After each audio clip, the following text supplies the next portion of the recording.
It's Tell a Friend Tuesday about charity miles, and I thought I'd tell my friends via a quick video of the community I ride in. I'm bicycling right now using the Charity Miles app, and it has helped me exercise on a daily basis and know that I'm helping a charity, and it's a charity of my choice because there's 7 choices on the app.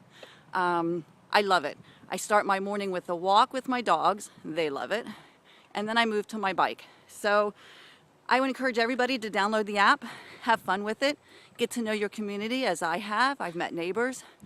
I've seen wildlife, which I live in Stagecoach, Texas, so that's not unusual. People on horseback, or they get usual cats and dogs and deer. And let's see, I saw a hawk one day, and fox, and a coral snake. Not one of my favorite things to find. Anyway, download it, have fun, and let's see what you do with your charity miles: walk, run, or bike.